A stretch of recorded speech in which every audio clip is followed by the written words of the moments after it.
Someone wrote to me recently and asked me to speak about anger and how do we manage anger. From other letters that I've received from a number of you, I know that this is not limited to one person. And anger is something that, for many of us, we can feel like it rules our lives. We are going through life feeling otherwise normal in our relationships, but we have this anger that gets triggered and leaves destruction in its path. This video, then, is not actually about managing anger. It's about transforming anger. And what I'm going to talk about today applies to all of the, quote, negative emotions. So frustration, stress, any kind of resistance. In fact, I think of there basically being two types of emotions. One is resistance-based. A bee lands on my hand, and if I'm resistant to it, that's my response.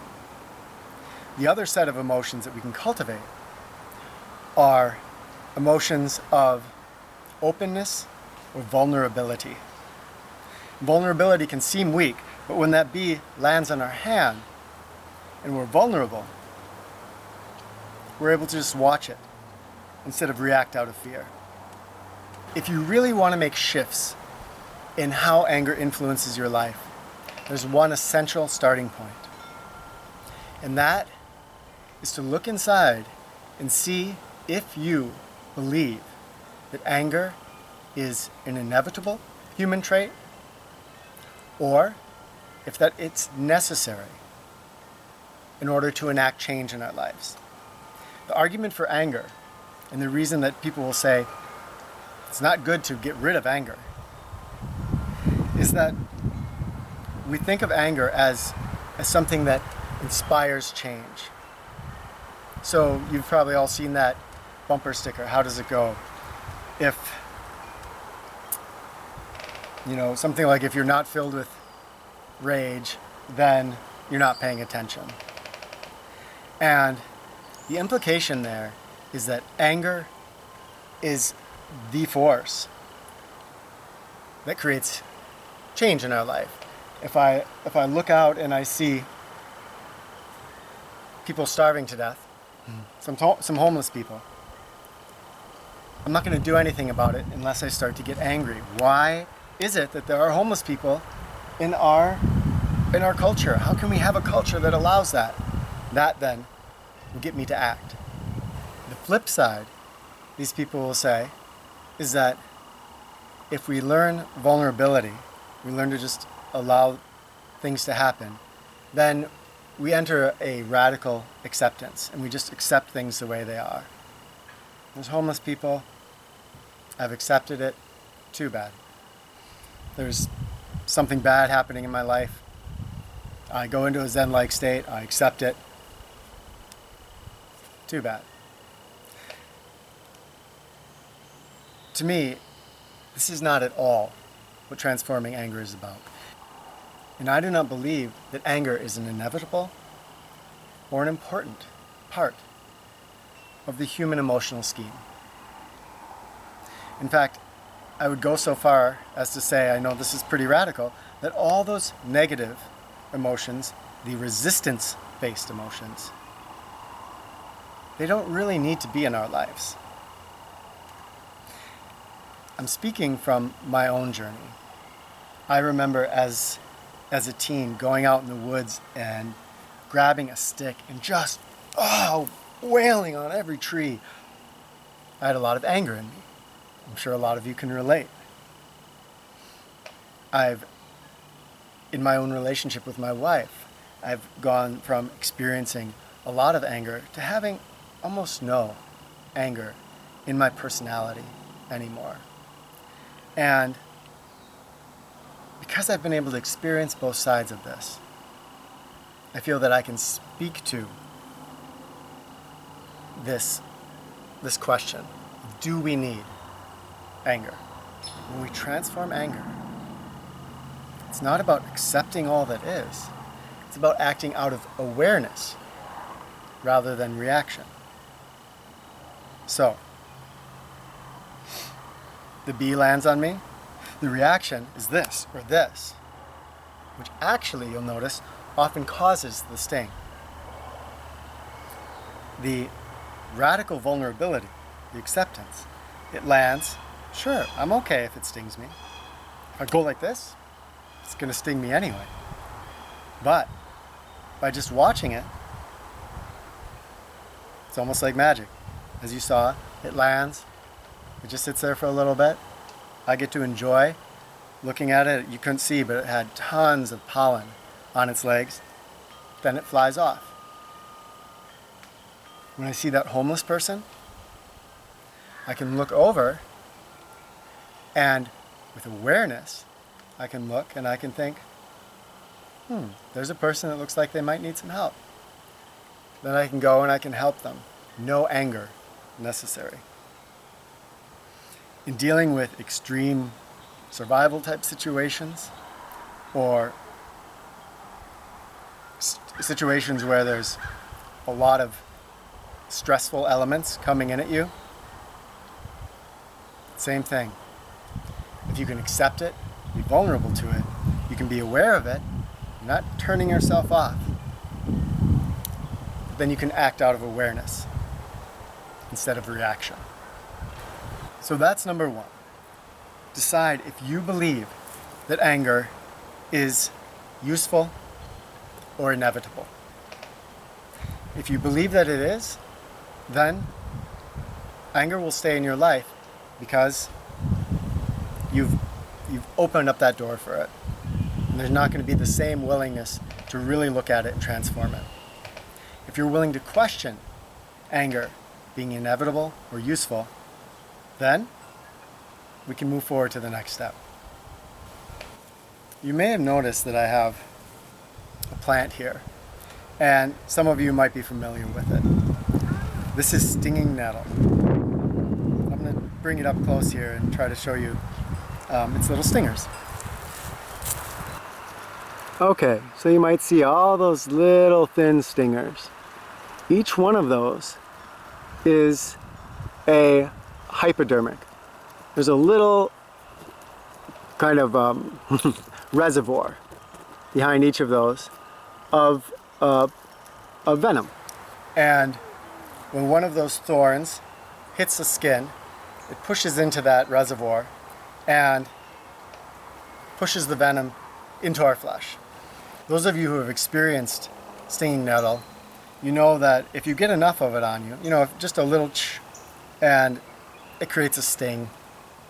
It's not horrible, but it stings you, it bites you, and then over the next 5 to 10 minutes, it grows into a burning itch that can be really intense. If it's localized in one place, it's not so bad. If you've ever waded through a bunch of it, you know that it can almost drive you insane. And some of you may already be figuring out what I'm going to do with this nettle. I'm not doing this to show you how tough I am or manly, but to show you how there are two different ways to experience a, quote, negative situation.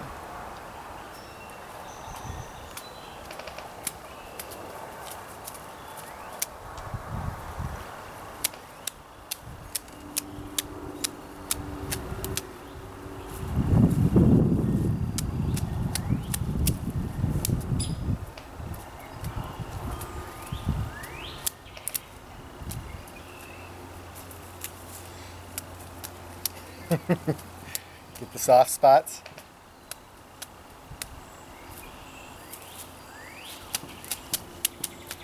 You might be able to see a red starting on my body. And I'm going to come up close here and show you what's going on. Maybe I'll wait a moment and let it start to react a little bit more. So what I'm experiencing is this burning all over my whole body. And just need a little bit more then. And the reason I'm doing this again is to talk about the root of anger. There's something in us that's called expectation. Now, when we have expectation of other people, of ourselves, or of our environment, the truth is that often that expectation, it's not going to be met. So the world is organic, it's messy, and it doesn't behave the way we would like it to behave in our minds. And when it doesn't, that's when we can start to get angry. Expectation ranges from your best friend or your wife, and you really are, okay, it's pretty red. And you're really like hoping that they're gonna make a meal for you when you get home today. You come home, no meal. There was your expectation, it wasn't fulfilled. Anger develops. Expectation can also just be the world being the way we think of it. And this is pretty subtle, but with pain like this, there's an expectation in my mind that my body does not experience constant burning, fiery pain. And so, because that's my norm, that's sort of what I expect in life, when this happens,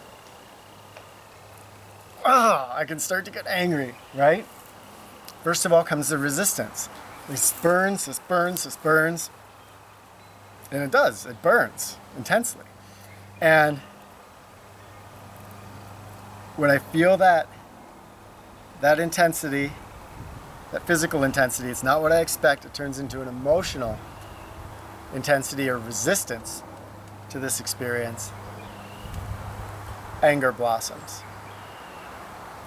Now the cool thing about the world is that even a super intense experience like this, I can just experience it. When I'm feeling the pain, the burning, and I resist it, it grows. It gets intense. But if I actually stop and I feel it, it's not really that bad. I get to see this with students when they do their first barefoot walk in the snow. And for some people, their feet, it hits the ground and explicative. And all they want to do is get out. And it's amazing when you can watch the transformation. If you can turn that person's mind to just experiencing what's actually going on without resistance, they'll stop and go, wait, this actually is not the horrible experience that I thought it was. So, with anger, how exactly does this apply? I can go through life trying to manage my anger. So, I have resistance in my life. And when I have that resistance in place, the anger comes in, and then I'm going to need tools like take 3 deep breaths. It's failing to see that the foundation, the essential element that allows anger to be or to exist is that expectation. That is at the root. From that, it's the soil it needs to bloom and blossom. What if we can get rid of the expectation? So, in my own relationship with my wife, again, at some point I discovered that if I'm expecting things out of her, then I'm frustrated all the time. Because she's got her own things going, and guess what? She's not going to meet my expectations 100% of the time. Maybe not even 50% of the time. That's a lot of time me spending in frustration. Now, part of your mind might be going, wait, if you don't expect anything out of your wife, Kenton, she's just going to do nothing. So I just would challenge you in your life to give it a try and see if all the bad things that some of you might be imagining will happen if you open up into vulnerability actually happen. Because in my experience at least, when people are given freedom of expectation, they might, for a little bit, right? If you try this with your teenage son, they might, for a while, rebel because they've been used to being just held down to very strong standards. Being freed from expectation is the same as being radically loved. And I found that when I radically loved Rebecca and I did not have expectations of her, her behavior blossomed into something much more amazing than anything I could have engineered by trying to manipulate her or expect certain things out of her. If we can apply this even more radically to the world, then anger starts to transform. I can experience this. I never showed you a close-up. I guess I don't need to. I can experience this and just be there with it.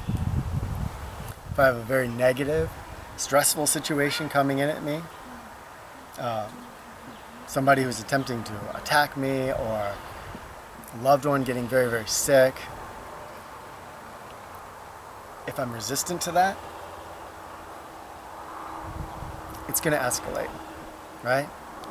The resistance to the sick person, they start to feel like, oh, they've got to take care of me, and it's causing them more stress, which is making their illness worse. Or if I can just be there, present, loving, aware, if someone's attacking me, and I get into fear or anger or resistance, it's probably going to turn into a fight. If someone comes towards me and attacks me, and I can switch that around with words, with laughter, with humor, often it won't develop into a fight. The essential thing to understand here is that anger needs resistance. And resistance, as the Vogons would say, is futile. When we resist things, we tend to create the problems that we're trying to resist. At least this is what I've experienced in my own life. Right there with the example of the bee. If I can be radically vulnerable, then I can be aware of the situation. I can see the situation clearly, and I can deal with the situation more effectively. There's a form of meditation that I use to help me or help students along this path towards radical acceptance. And let's use the example of you're married and you're going home and you're hoping that your wife or husband has cooked dinner. You realize you've got that expectation in your head, right? We have to start realizing when expectation is working. For most of us, it's going to be working pretty full time. So I notice, I'm really hoping that they have a dinner waiting for me. Then you can stop and you can do this fun meditation. And close your eyes and imagine that you come home. Not only have they not made dinner, but they have totally left this huge mess for you to clean up. And they crashed the car, and they maxed out your credit card, and everything you can imagine, okay? Just come up with all these just terrible things. And that starts to condition our mind to humor, because it can get ridiculous. And then when you come home and dinner isn't made, you can see it with humor.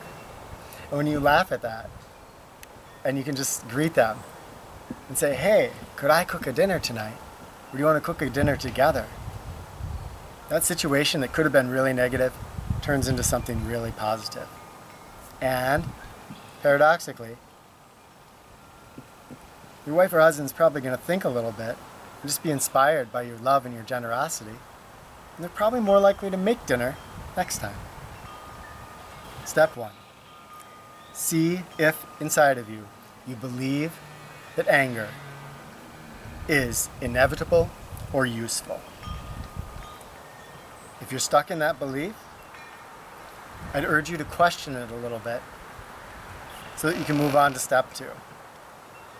Step 2 is to understand that anger, it needs the soil of expectation in order to grow. Step 3, begin to recognize expectation in yourself. See when it's working. And notice,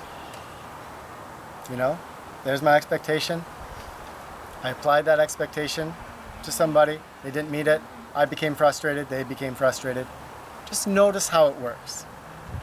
Then, try that visualization, that meditation technique of taking your expectations and imagining them not met so strongly that it becomes humorous to you.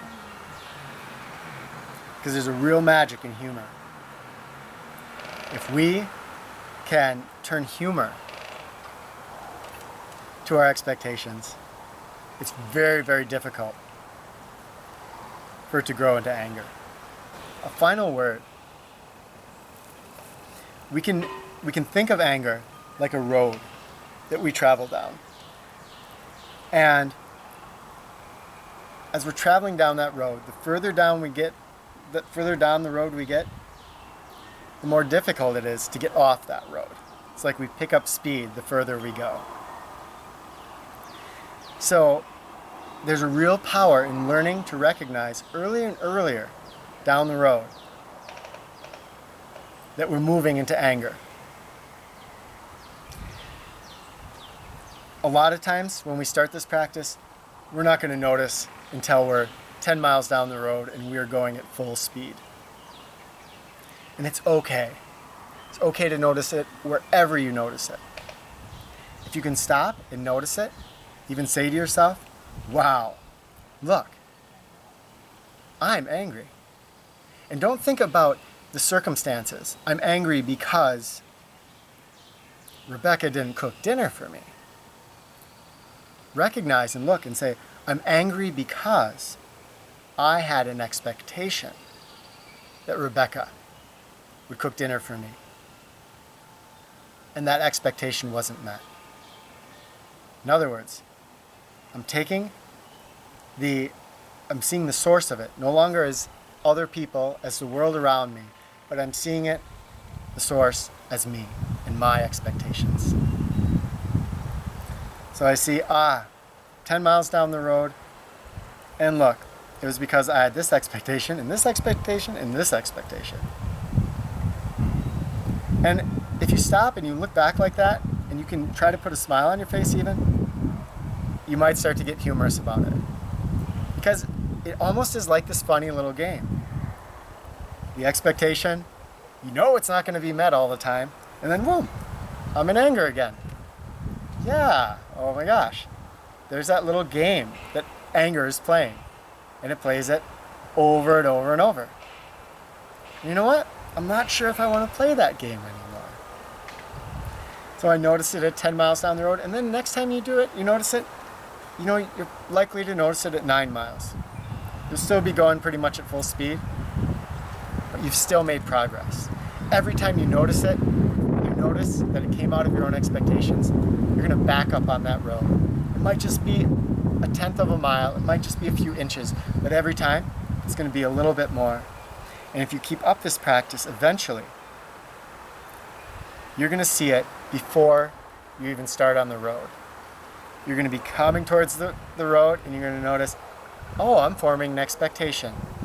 And I know how expectations work. This is probably going to lead me into anger.